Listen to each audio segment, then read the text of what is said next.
لقسم الدعوة الدراسات الإسلامية وأساتذة القسم طلاب القسم القدماء والجدد منذ 36 عاما تحصل جامعتنا وتحصل قسمنا على الجودة والاعتماد.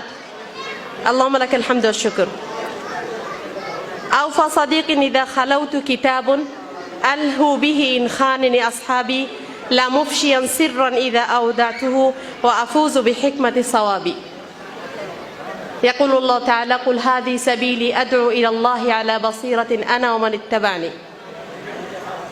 আমি অনেক অনেক ধন্যবাদ জানাচ্ছি, কৃতজ্ঞতা জানাচ্ছি মহান রব্বুল আলামিনের দরবারে। আমি অনেক বেশি কৃতজ্ঞ আমার মহান শিক্ষকদের কাছে।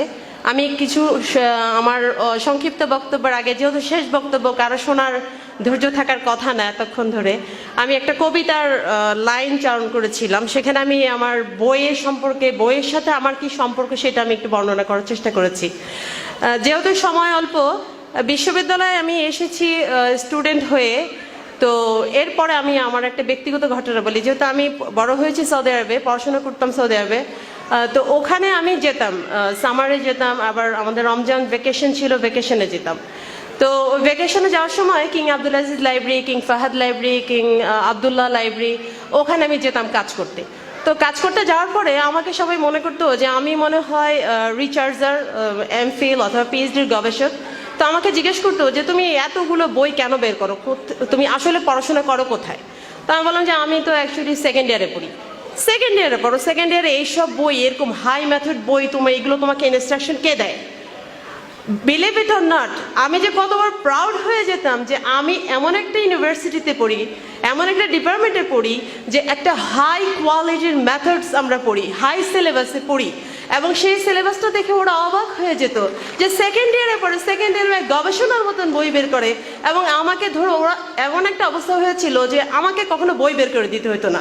আমার একটু লাইব্রেরি সায়েন্সের উপর একটু ব্যাকগ্রাউন্ড ছিল, ফলে আলহামদুলিল্লাহ আমার অসুবিধা হতো না, আমি নিজে গিয়ে বের করতাম।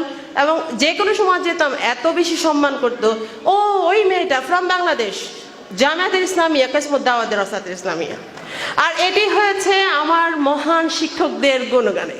আমাদের কিছু লোক বলে গিয়েছেন যে আমাদের স্যাররা আমাদেরকে আগের মতো ক্লাস নিতে পারেন, আমরা অনলাইনে ক্লাস করতে পারি। তা আমার এই ক্লেমটা থেকে যাবে, এই অভিযোগটা আমার টিচারদের প্রতি থেকে যাবে যে আমাদেরকে তারা একটু কম ভালোবাসেন, ভুলে যান, নতুনদেরকেই বেশি প্রাধান্য দেন, ক্লাসরুমে ক্লাস দেন, আর আমরা যারা ক্লাসরুমে থাকি না আমাদেরকে স্যাররা ভুলে যান। তো এই জন্য আমার মনে হয় যে আমরা স্যারদের সাথে আবার একসাথে হতে চাই। আমাদের এই যে বড় ছোট একসাথে হয়েছি, এরকম আমরা অনলাইন, আমরা এরকম করে সেমিনার হতে পারে, সিম্পোজিয়াম হতে পারে, সেখানে সকলে আমরা অংশগ্রহণ করতে পারি।